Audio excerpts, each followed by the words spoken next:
네가 어떻게 나한테 이럴 수가 있어? 이거 미나 먹어라. 이건 개를 줘도 못 먹겠다. 야, 나 얼어 죽을 것 같아. 갈 곳도 없고 돈도 없어.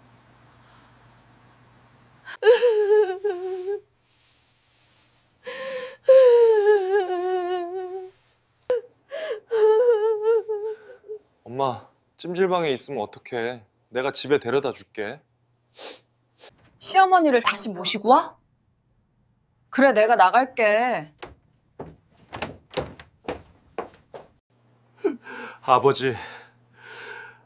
아버지가 저라면 누굴 선택하시겠어요? 오늘의 사연입니다. 첫 번째 나는 벽 뒤의 그림자였습니다. 시간 2024년 5월 14일 저녁 7시 30분 장소 경기도 광명시 낡은 24평 아파트 주방 며느리 최은영의 1인칭 독백 내가 이 지옥 같은 결혼 생활을 20년이나 버틴 건 언젠가 시어머니의 얼굴에 당신이 틀렸다고 외칠 그 단 한 번의 순간을 위해서였습니다. 20년은 짧지 않은 세월입니다. 그 시간 동안 나는 며느리라는 이름에 무상 가전제품이나 다름없었습니다. 고장이 나도 고칠 생각도 하지 않고 그저 묵묵히 제 기능을 해주기만을 바라는 존재. 시어머니 김말숙 여사 65세는 단 한 번도 나를 박준호 49세의 아내나 한 인격체로 대해준 적이 없었습니다. 그녀의 멸시는 늘 교묘하고 일상적이었습니다. 밥상 위에 반찬이 조금만 식어도 세상에 이 집구석 며느리는 손이 얼음인가. 이런 찬밥을 누가 먹어? 라고 비아냥거렸습니다. 남편 준호가 감기에 걸려 지침이라도 하면 그녀의 눈빛은 칼날이 되어 내 심장을 찔렀습니다. 우리 집안에 복 들어올 자리가 없다. 그 말은 늘 나를 겨냥했고 마치 이 집안의 모든 불행이 내 복 없는 팔자 때문인 양 느껴지게 했습니다. 그 말은 단순한 잔소리가 아니라 나의 존재 자체를 부정하는 저주와 같았습니다. 내 속에서는 수만 개의 항의가 폭발했지만 나는 착한 며느리라는 족쇄에 묶여 매번 삼켜야 했습니다. 그런데 오늘 저녁은 달랐습니다. 20년 동안 꾹꾹 눌러 담았던 분노가 내부에서 끓어오르는 용암처럼 표면으로 떠올랐습니다. 오늘 밥상 위에 시어머니가 가장 좋아하는 갈치조림을 올렸을 때 나는 완벽하게 해내려 애썼습니다.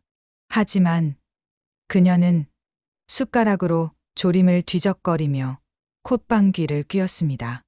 이게 갈치요? 명태요? 이렇게 맛대가리 없는 걸 끓이느니 그냥 찬물에 밥이나 말아 먹겠다.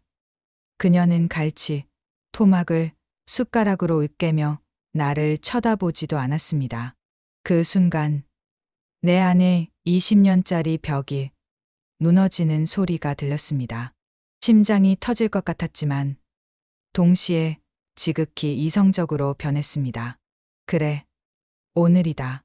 오늘이 내 20년의 막을 내리는 날이다. 더 이상 벽 뒤의 그림자로 숨지 않기로 결정한 순간 나는 전율과 함께 자유로워질 수 있다는 섬뜩한 희망을 느꼈습니다. 이제 나는 이 모든 걸 끝낼 살아 숨 쉬는 최은영으로 일어서야 했습니다. 두 번째 밥그릇의 절규와 남편의 침묵. 시간 2024년 5월 14일 저녁 7시 40분 장소 경기도 광명시 낡은 24평 아파트 주방. 어머니, 제가 드릴 수 있는 최선이에요. 맛없으시면 드시지 마세요. 최은영 48세의 침착하지만 단호하게 말했다. 그 목소리는 너무나 낮고 평온해서 오히려 그 속에 잠재된 분노가 더욱 섬뜩하게 느껴졌다. 이 짧은 문장에 김말숙 여사는 청천벽력 같은 충격을 받았다. 평생 단 한 번도 말대꾸는커녕 눈빛조차 피했던 며느리였기 때문이다. 말숙 여사의 얼굴 근육이 일시에 굳었다가 주름진 입술이 비틀리며 격앙된 목소리가 터져 나왔다. 마치 자신의 왕국의 쥐 한 마리가 반역을 선포한 듯한 분노였다.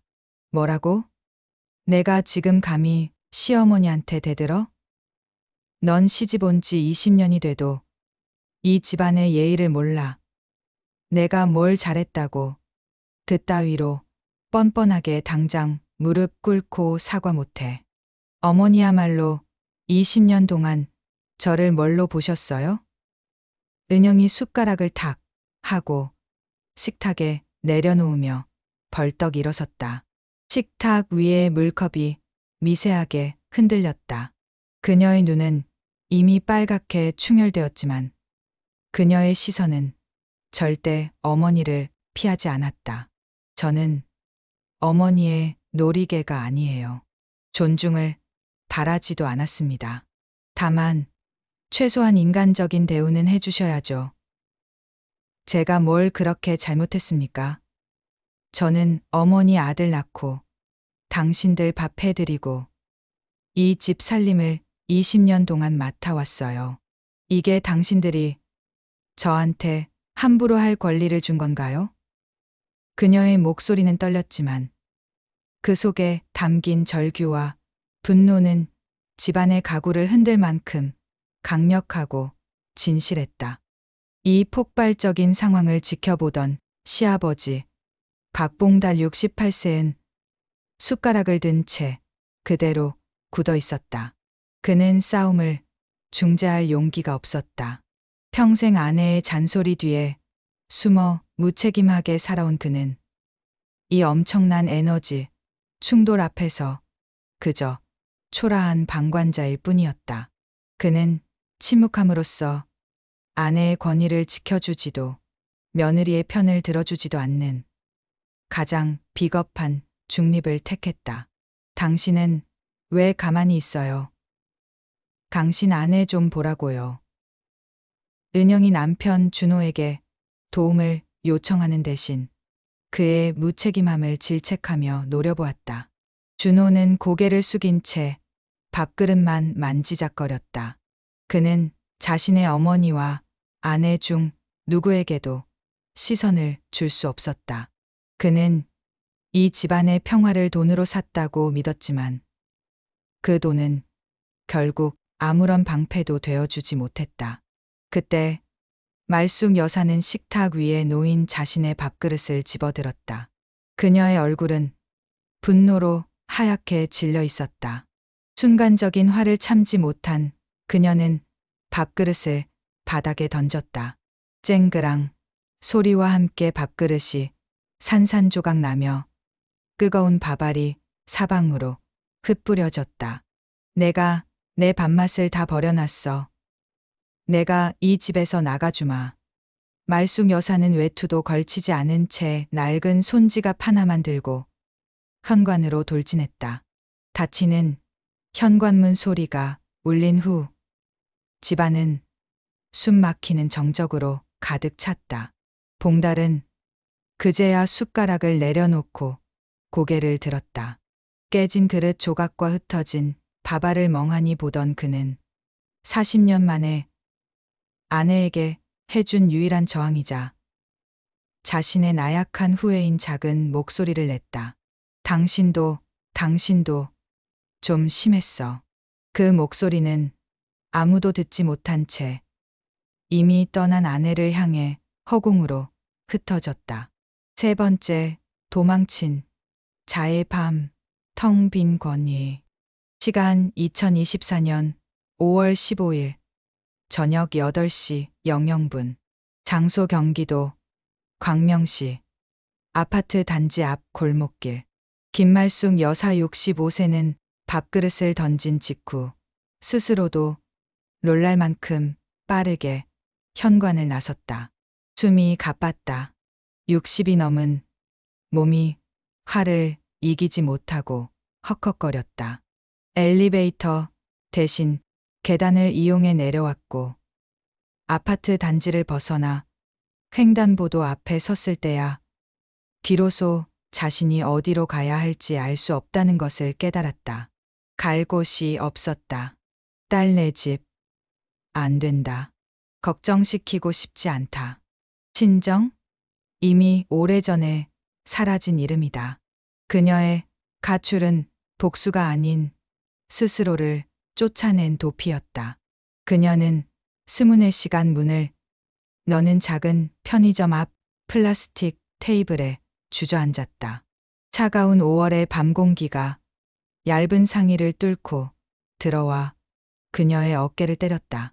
그녀의 머릿속에는 며느리의 절규보다 남편 박봉달이 내뱉은 그 한마디, 당신도 좀 심했어만이 맴돌았다.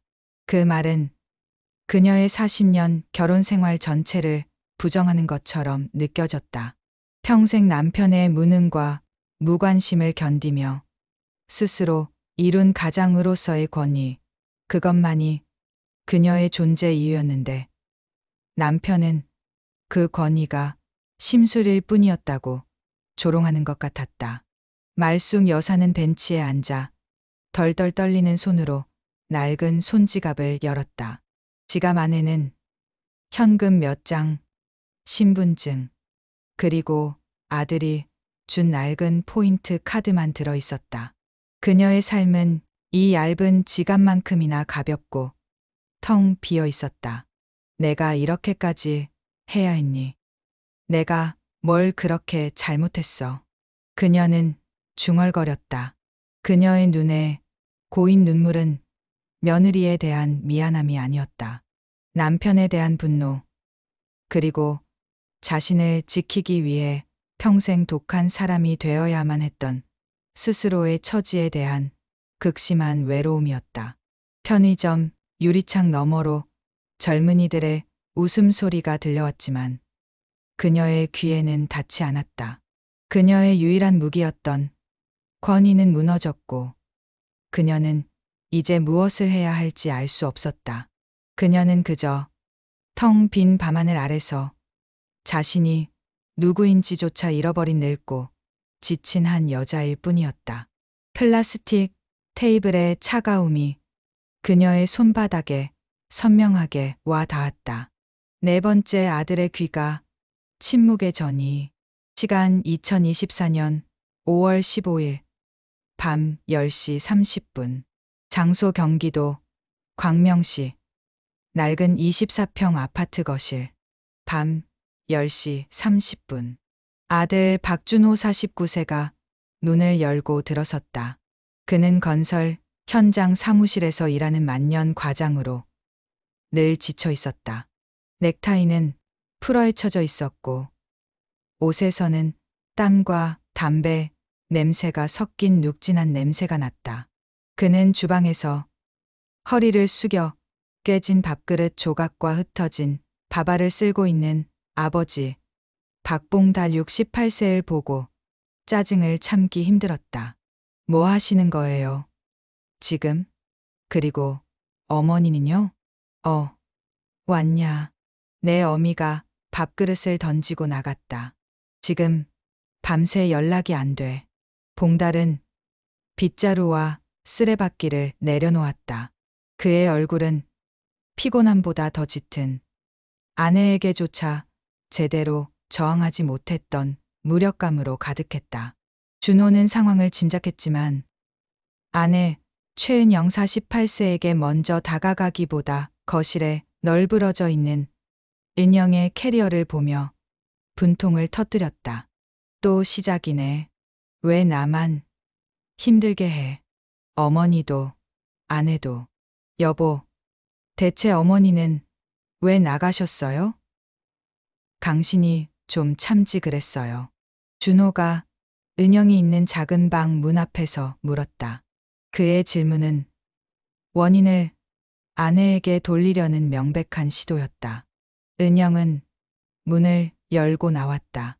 그녀는 싸움 후 늘 그랬듯 눈이 퉁퉁 부어 있었지만 이번에는 눈물 대신 단호한 빛이 돌았다. 어머니가 왜 나가셨는지 당신은 정말 몰라서 물어요?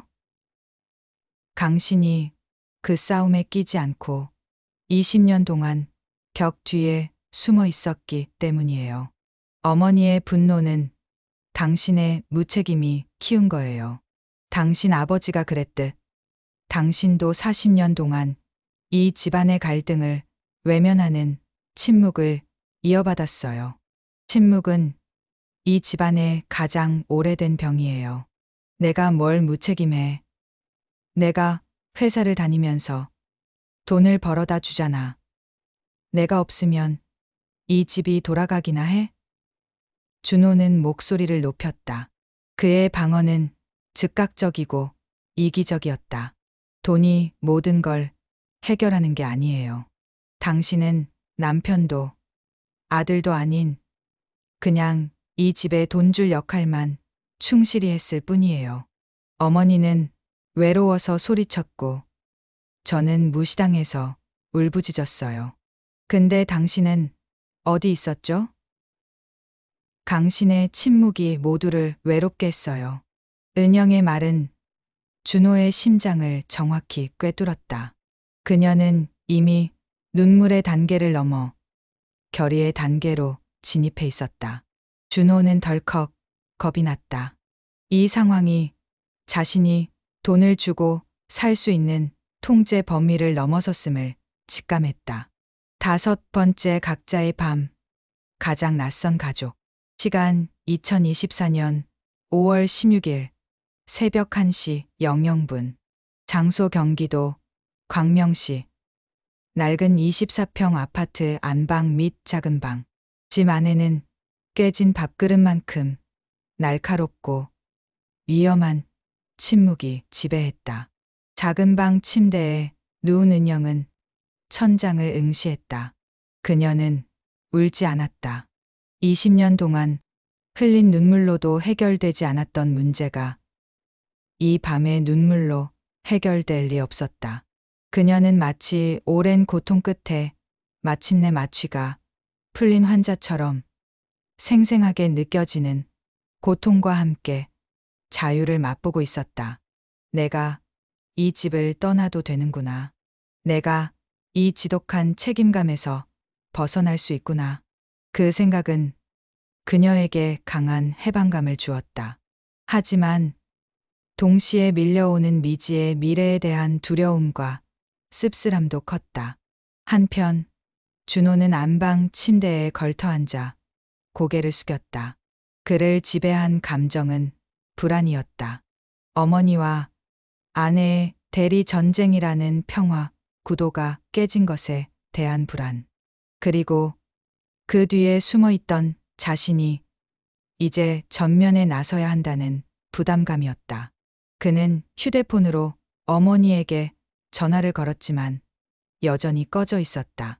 그는 가족 문제에 대한 어떤 해결책도 가지고 있지 않았다. 오직 회피만이 그의 본능이었다. 그는 조용히 담배를 피우기 위해 베란다로 나섰다. 퀴퀴한 냄새가 나는 베란다. 창문을 열자 밤의 냉기가 얼굴에 닿았다. 아버지는 거실 소파에 앉아 텔레비전을 켜놓고 주무시고 있었다. 봉달의 모습은 웅크린 채 불안하게 잠든 노인의 그것이었다. 봉달은 잠결에도 끙끙거렸다. 그는 아내가 없으니 안방에 들어가지도 못하고 이 낡은 소파에 기대어 지난 40년의 실수를 되감고 있는 듯했다. 내가 젊었을 때 아내에게 한 번만이라도 따뜻한 말 한마디를 해줬더라면 봉달의 잠꼬대는 속삭임이었지만 그 무게는 무거웠다. 이 좁은 아파트 안에 갇힌 세 사람은 같은 지붕 아래서도 서로의 감정과는 완전히 단절된 가장 낯선 존재들이었다. 준호는 담배 연기를 길게 내뱉으며 결국 나만 고생시키네라는 이기적인 결론으로 다시 돌아왔다. 6번째, 며느리의 짐, 깨진 결혼의 증거. 시간 2024년 5월 16일 아침 7시 00분. 장소 경기도 광명시. 낡은 24평 아파트 거실 및 현관. 아침 7시. 준호는 기상하여 거실로 나왔다가 심상치 않은 풍경을 마주했다. 최은영은 이미 깨끗하게 샤워를 마치고 단정한 옷차림이었다. 그녀는 거실 한복판에서 커다란 여행용 캐리어 2개를 열어놓고 자신의 옷과 짐, 그리고 몇 권의 책을 정리하고 있었다. 그녀의 손길은 빠르고 망설임이 없었다. 뭐 하는 거예요? 지금? 장난하는 거 아니죠? 준호는 목이 꽉 막힌 듯 겨우 물었다. 그는 현실을 부정하고 싶었다. 보는 그대로예요.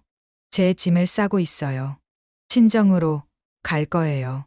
은영은 자신의 속옷을 개어 캐리어에 넣으며 담담하게 말했다. 마치 오늘 해야 할 일을 체크리스트에서 지워나가는 듯한 태도였다.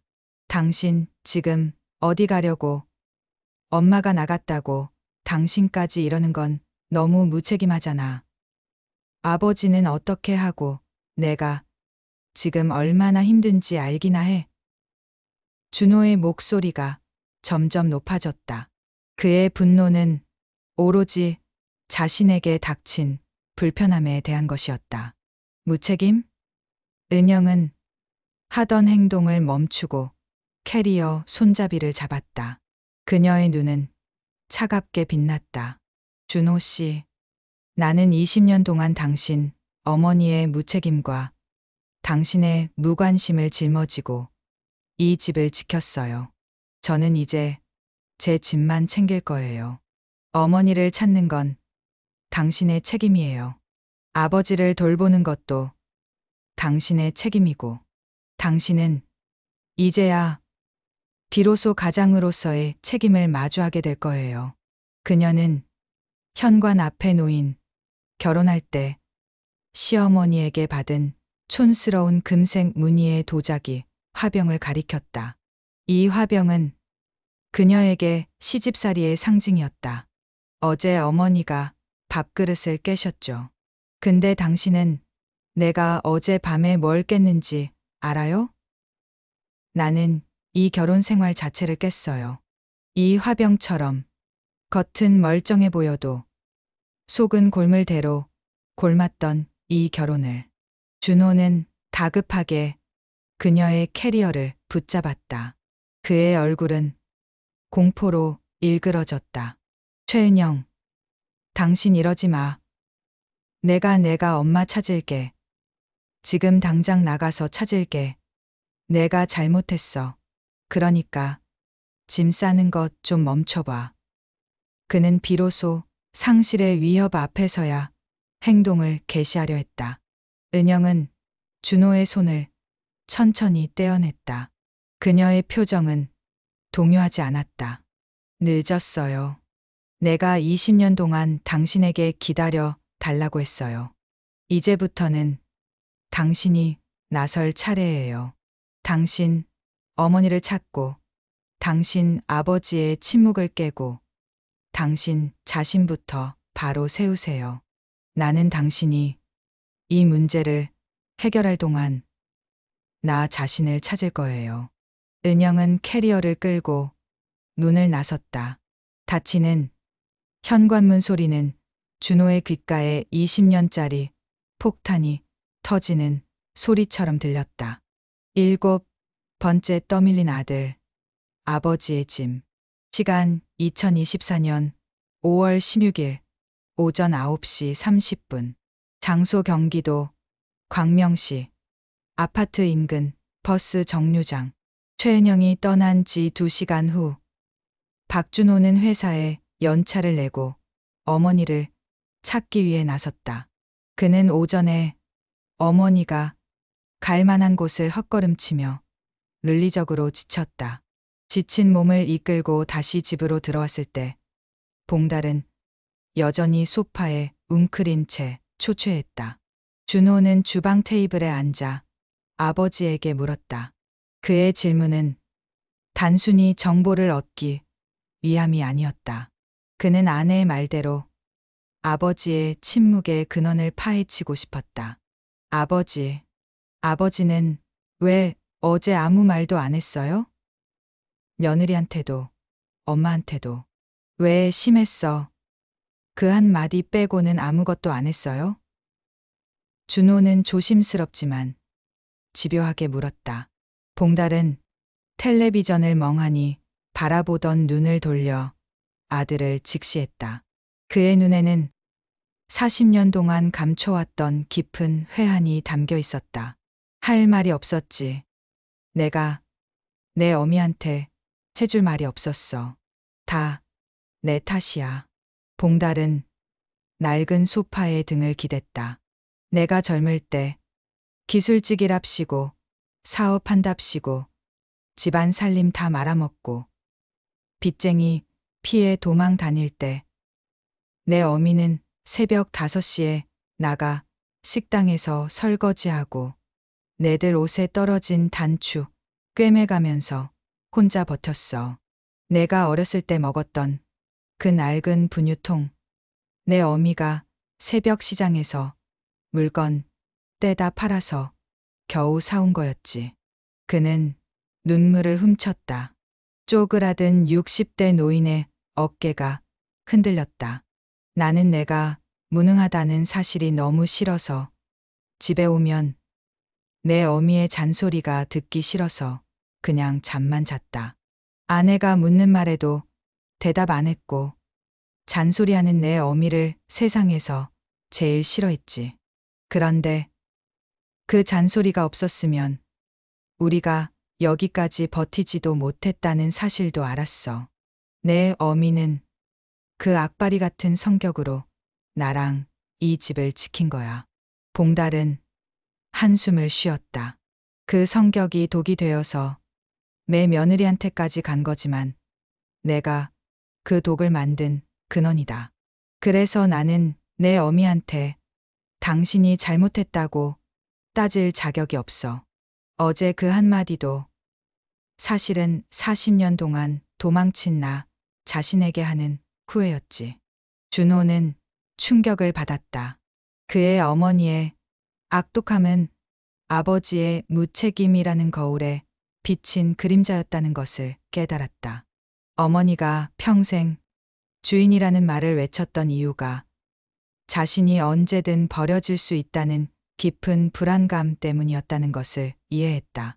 그는 이제 이 가족의 왜곡된 역사를 바로잡기 위해 어머니를 찾아 나서야 한다는 것을 직감했다. 8번째, 찜질방의 밤, 노모의 뒷모습. 시간 2024년 5월 16일 밤 11시 00분. 장소 광명시 외곽, 스문의 시간, 찜질방 휴게실. 아버지와의 대화 후 준호는 다시 밖으로 나섰다. 그는 어머니가 유일하게 주인 대접을 받는 공간이라고 여겼던 스문의 시간 대형 찜질방을 떠올렸다.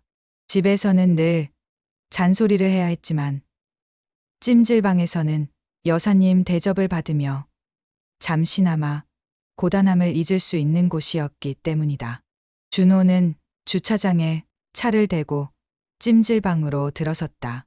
늦은 시간이라 입구는 한산했지만 공용 휴게실은 시끄러운 텔레비전 소리와 코 고는 소리가 섞인 눅진한 공기로 가득했다. 그는 조용히 휴게실 구석구석을 살폈다. 그리고 마침내 가장 구석진 곳, 사람들의 시선이 잘 닿지 않는 구석 평상에서 그녀를 발견했다.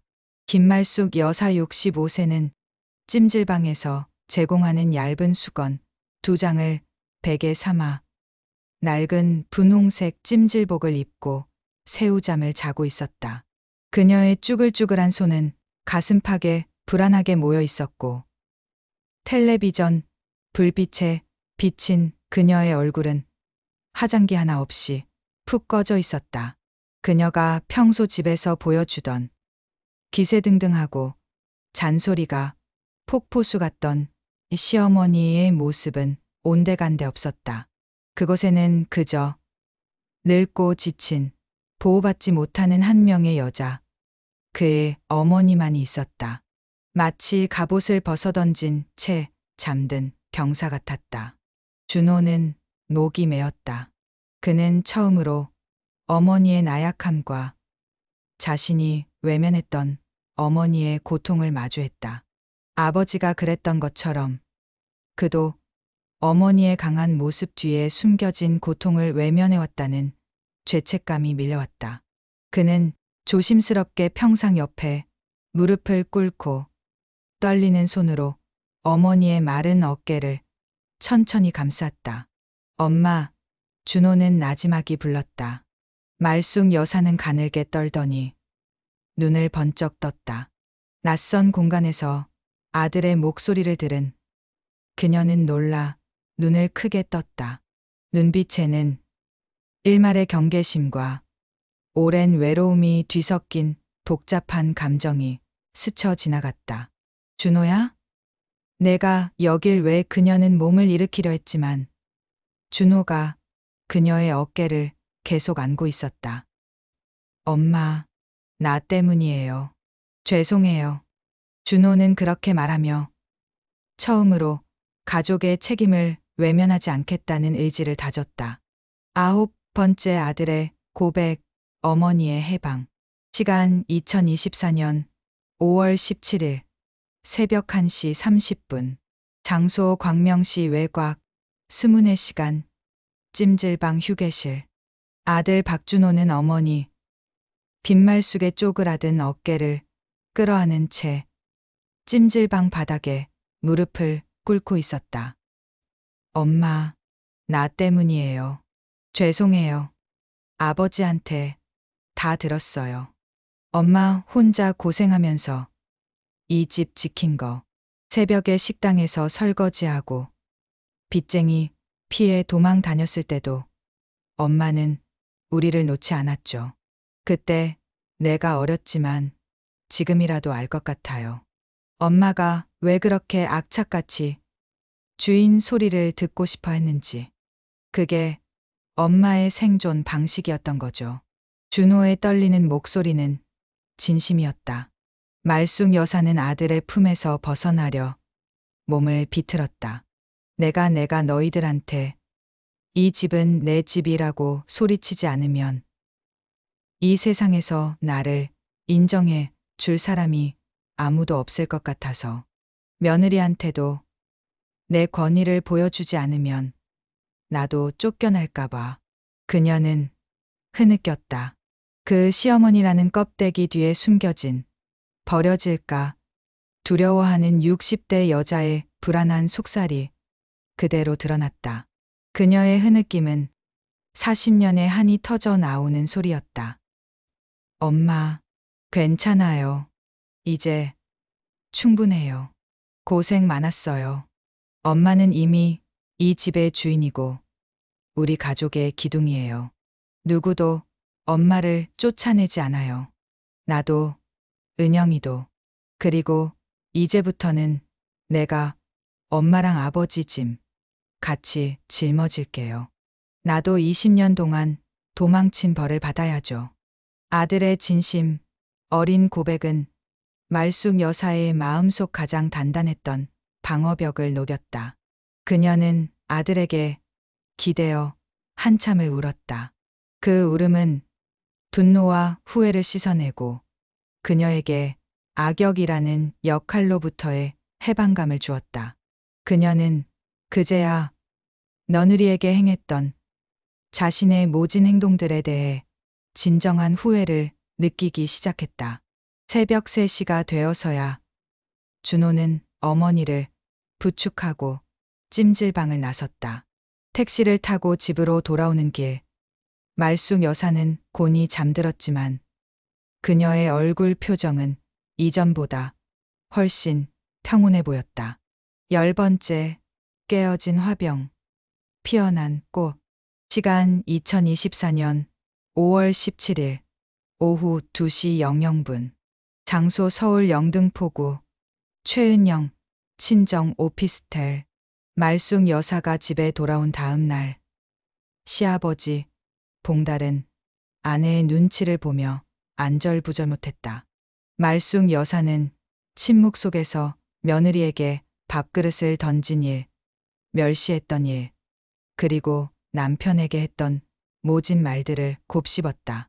그녀의 마음속에는 후회와 함께 진정한 변화의 씨앗이 뿌려지고 있었다. 오후 2시 준호는 어머니를 모시고 은영이 머물고 있는 친정 오피스텔로 향했다. 좁은 오피스텔 현관에서 은영은 단호하지만 침착한 얼굴로 시어머니를 마주했다. 은영아. 말숙 여사는 떨리는 목소리로 입을 열었다. 그녀는 며느리의 얼굴을 제대로 쳐다보지 못했다. 내가 너한테 참 모질었지. 못할 짓도 많이 했고 용서해 달라는 말도 염치 없다는 거 안다. 은영은 말없이 고개를 끄덕였다. 그녀의 침묵은 시어머니의 다음 말을 기다리는 단호한 결이었다. 말숙 여사는 깊은 한숨을 쉬었다.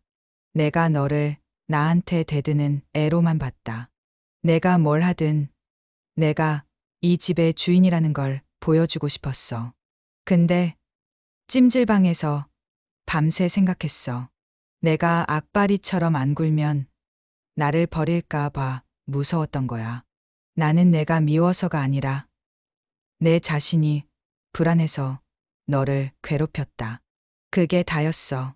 그녀는 미안하다는 말 대신 자신의 고통의 근원을 고백했다. 어머니. 은영은 마침내 시어머니의 눈을 마주했다.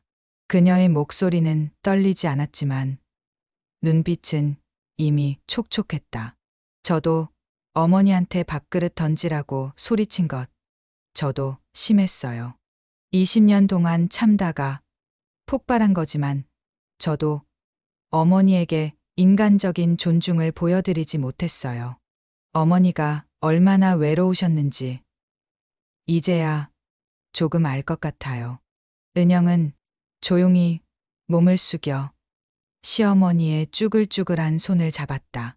어머니, 저도 엄마한테 사랑받고 싶었어요. 인정받고 싶었어요. 어머니가 저를 며느리가 아니라 그냥 한 사람으로 대해주셨다면 저도 어머니를 진심으로 모셨을 거예요. 두 여자는 말없이 서로의 손을 잡고 눈물을 흘렸다. 이들의 눈물은 오랜 시간 쌓인 고부 갈등이 아닌 세대 간의 고통과 외로움을 이해하는 공감으로 치유되는 순간이었다. 준호는 두 여자의 뒤에서 자신이 만든 벽이 무너지는 것을 지켜보았다. 며칠 후 은영은 집에 돌아왔다. 그녀는 캐리어를 풀지 않은 채 현관에 두었다. 그리고 시어머니에게서 받았던 그 촌스러운 금색 무늬의 화병 대신 꽃시장에서 사온 수수한 노란 프리지아를 투명한 유리 화병에 담아 거실 테이블에 올려놓았다. 프리지아는 천진난만함, 새로운 시작이라는 꽃말을 가지고 있었다. 박봉달은 은영이 사온 꽃을 보며 아내에게 말했다. 이 꽃이 참 예쁘네. 옛날에 자네가 프리지아 참 좋아했는데. 그는 40년 만에 처음으로 아내의 취향을 기억해냈다. 말숙 여사는 프리지아를 쳐다봤다. 화려하진 않지만 따뜻하고 은은한 노란색. 그녀는 그 꽃에서 며느리의 진심을 보았다. 그녀는 조용히 말했다. 그러게, 봄에는 노란색이 제일 곱지. 그 단순한 대답 속에 그녀가 평생 고수해 온 차가운 권위의 갑옷이 녹아내리는 듯했다. 화려하고 촌스러웠던 금색 도자기 화병이 상징했던 억압된 형식 대신 이제 투명한 유리 화병에 담긴 프리지아의 진정한 온기를 받아들인 것이다. 며느리가 전해준 것은 화해의 말이 아니라 당신도 여린 감정을 가진 한 사람일 뿐이라는 조용한 인정이었던 셈이다. 박봉달은 프리지아를 한참 바라보았다. 아내의 옛 취향을 기억해낸 것만으로도 그의 가슴은 벅찼다. 그는 프리지아 향을 맡는 아내의 뒷모습에서 40년 전 자신이 외면했던 수줍은 젊은 아내의 모습을 잠시나마 되찾았다. 이 작은 꽃 하나가 그들의 결혼 생활 전체를 관통하는 침묵의 벽에 작은 창을 낸 것이다. 그날 저녁 세 사람은 오랜만에 함께 밥을 먹었다. 그 밥상은 이전처럼 시어머니의 일방적인 지배 아래 놓인 전쟁터가 아니었다. 밥상 위에는 여전히 묵직한 침묵이 흘렀지만 그것은 불편함이 아닌 서로를 조심스럽게 살피는 경의의 침묵이었다. 말쑥 여사는 며느리 최은영이 올려준 멸치볶음을 말없이 그러나 천천히 정성스럽게 깨물어 먹었다. 20년 동안 며느리의 음식에 트집만 잡아왔던 그녀가 처음으로 음식 자체의 맛과 며느리의 수고를 인정하는 순간이었다. 은영은 시어머니가 자신의 멸치볶음을 먹는 모습을 보며 20년 만에 처음으로 인정받았다는 따뜻한 안도감을 느꼈다. 남편 준호는 그 모습을 숨죽이며 지켜보았다. 그가 20년 동안 그토록 바랐으나 감히 쟁취하지 못했던 가족 간의 평화가 비로소 여성들 간의 진심 어린 교류를 통해 찾아온 것이다. 여전히 어색했지만 그들 사이에는 새롭게 피어난 이해와 화해의 훈훈한 기운이 감돌았다. 이 가족의 막장 드라마는 일방적인 희생이나 강요된 복종이 아닌 비로소 현실적인 사랑과 공감으로 새로운 막을 열었다. 그리고 이 새로운 막은 그들에게 숙제를 남겼다.